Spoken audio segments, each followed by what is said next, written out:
Hello and welcome to my video. Today I'm going to show you a projector by Artlii, and this one is the Smart Projector and the model number is Play 3. It's a native 1080p able to do 340 ANIS. So they gone away with the Lumos kind of a rating but go with the ANIS instead. So it's supposed to be stronger or brighter than the 9000 luminous.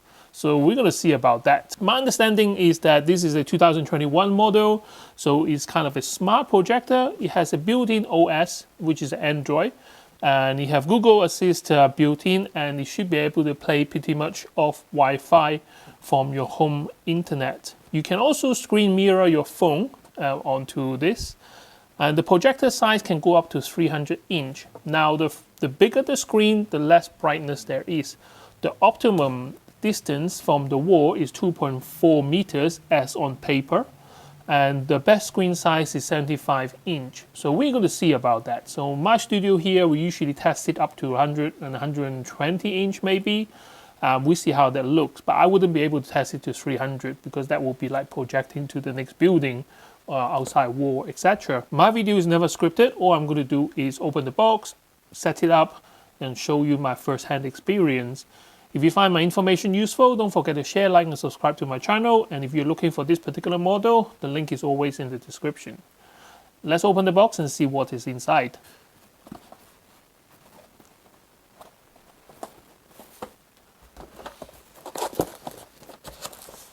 So out of the box, you got your HDMI cable, a 3-pin plug,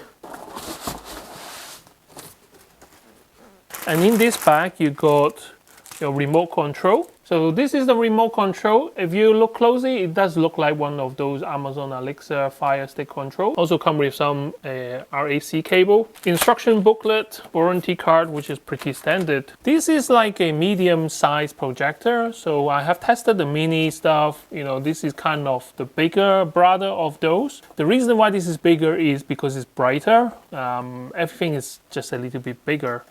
There's a lens cap in the front, filter on one side, which is quite important for air inlet, because if the dust get into your LCD screen, it will become a dark spot on the screen. It's quite difficult to get rid of. Here you got your radiator showing through. On the back here, you got your 2 USB port, you got your headphone jack, AV jack, HDMI 1, HDMI 2. So this one can take 2 HDMI and 2 USB slots. With this model, obviously it has an Android built-in, so you should be able to play pretty much like multimedia and even online, like the streaming program. On the top here, you got some touch control. So they gone away with physical button. In my opinion, they are better because I do think they last longer than buttons. But to be fair, you probably use the remote control a lot more. A machine like this with a built-in software, you don't even need to have an external source anyway. But let's say if you have a PlayStation and stuff like that, then you might want to use your HDMI out. If it is older type of console, then you might have to use this kind of a color coding plug. Here is to adjust the tilt of the machine. It's just one screw in the front to tilt it up. There's no sideways adjustment, so you have to make sure whatever you put it on is level. If you want to install it on your ceiling upside down, or the thread is underneath the rubber feet. Once you plug it in, you got one light in here, which is a power button. So it's a touch button and as well as a LED display.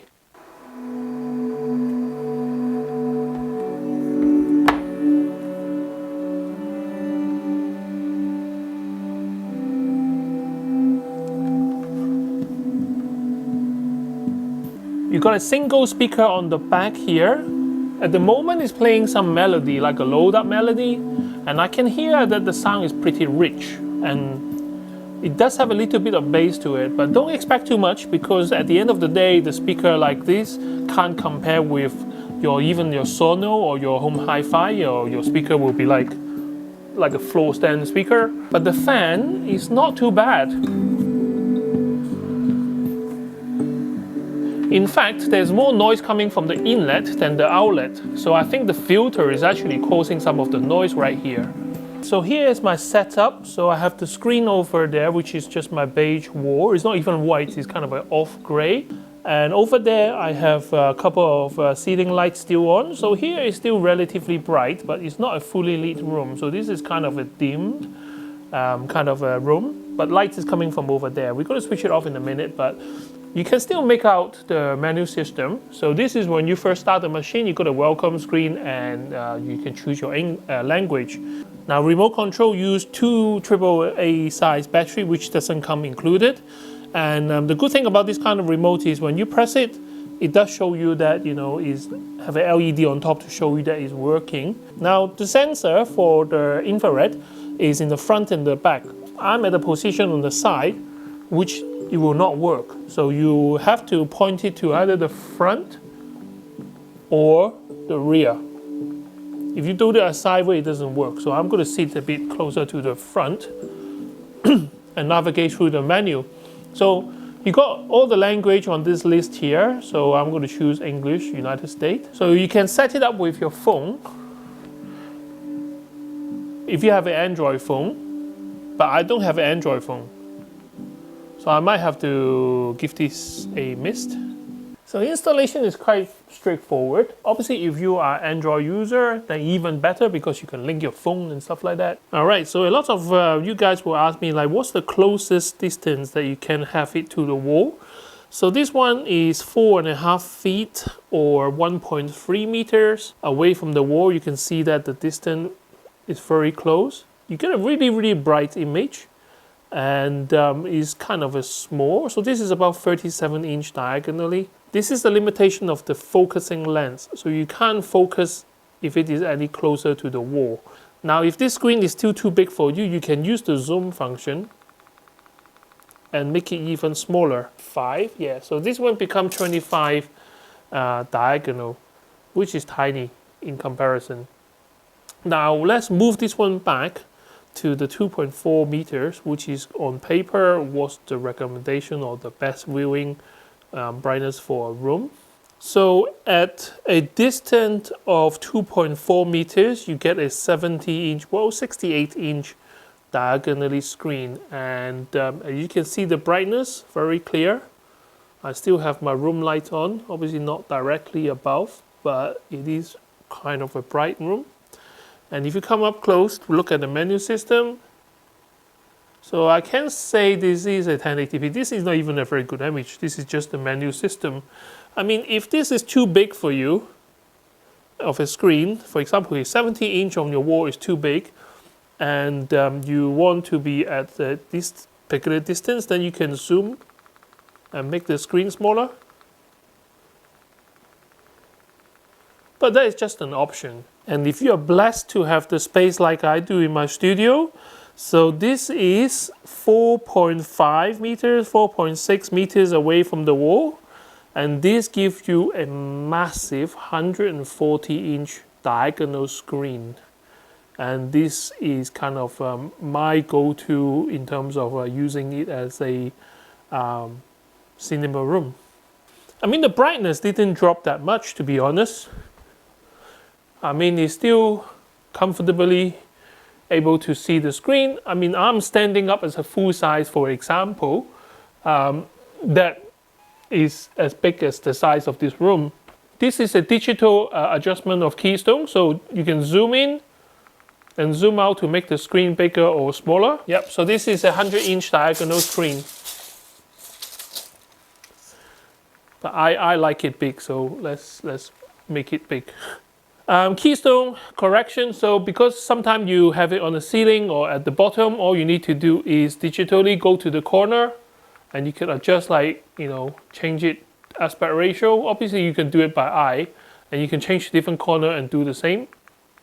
I kind of roughly adjust it, so I mean this is how I would use it.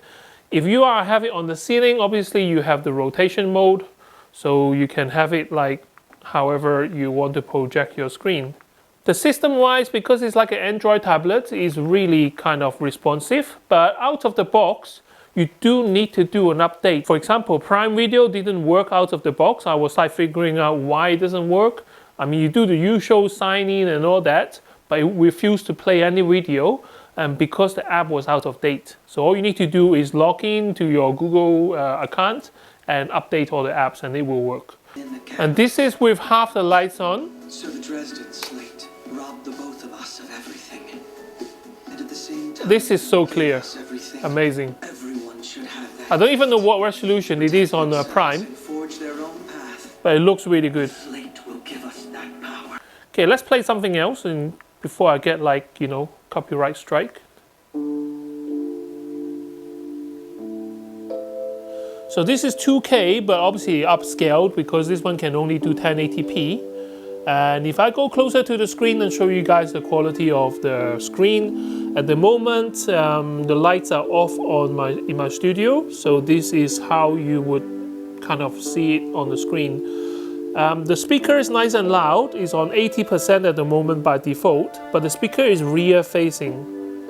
Fan noise is, I don't know if you can hear it because my mic is on my neck, but there is a fan noise from here, but it's not too bad. Now I can't really see pixels from 1 meter away, but to be really counting the pixel, you need to go really close to the screen and you can see the individual pixels.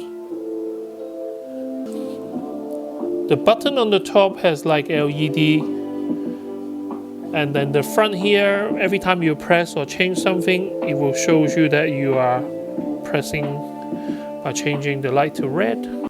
Alright, so we are sitting next to the projector about, I would say, 1.5 meters away. Okay, so it's recording 40.8 when we are sitting next to the projector.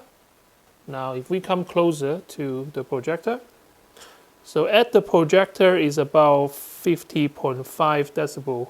Now one thing I don't like about this projector is the focusing. Yes, you can focus it on the screen, but it's one of those that, you know, when you finish turning, it kind of spring back a little bit. So it makes adjusting kind of difficult. You almost like have to predict, like, you know, when you finish moving the knob, it's going to move back a little bit. So you kind of have to overcompensate a little bit and then let it go back. I mean, I have tested other projector where the focusing ring is like silky smooth, but I can't say the same for this one.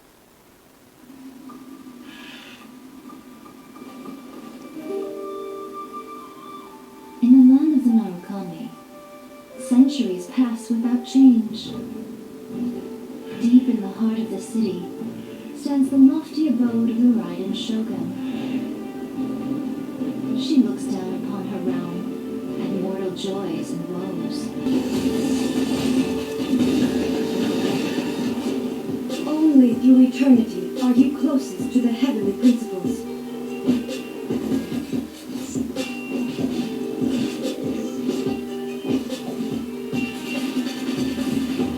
Lightning is eternal. The world is but shadow.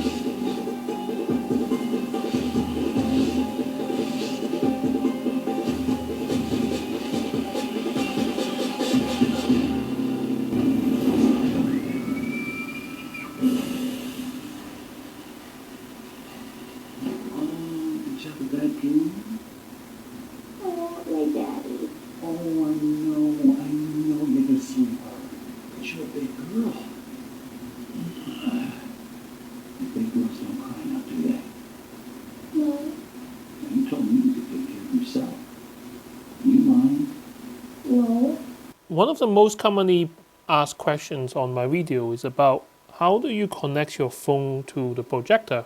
So let's try it together. We go to more apps and go into a function called mirror or iMirror. Okay, so log onto my phone. So let's go to screen mirror as a function. And then I got eShare 4526, which is what is showing on the screen. So I'm going to press that. So now this is screen mirroring. Done. As simple as that. Just to show you guys what happened with streaming on your phone. So Prime Video and Netflix, you have to use the machine built-in app. If you try to use your phone to play, what will happen is because of the privacy protection or high definition protection, it will not stream. So, but the good thing is it has built-in app on the machine that you can use like I showed you earlier. So I don't have much luck with my phone to play anything. So, you know, YouTube video and stuff like that, it just refused to play. But obviously screen mirror does work. But saying that if you want to use it to stream something, it kind of doesn't work. Let me see if I can play something like a video that I recorded on the phone, because a lot of you may be using your phone for that function. Oh, maybe something like this. This one I recorded on my phone.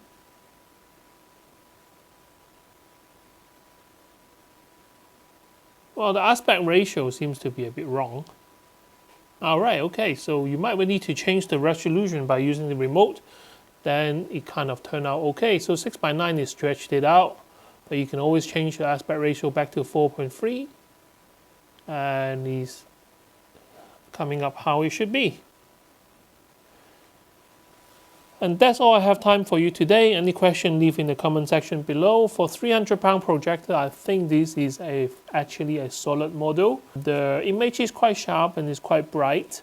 But what is impressing me is actually the sound quality from the tiny speaker. I think if I connect this to my hi-fi system, so it will be a perfect multimedia display for a big size room like this. Thank you very much for watching. I can't wait to see you next time with more interesting gadget. Bye bye.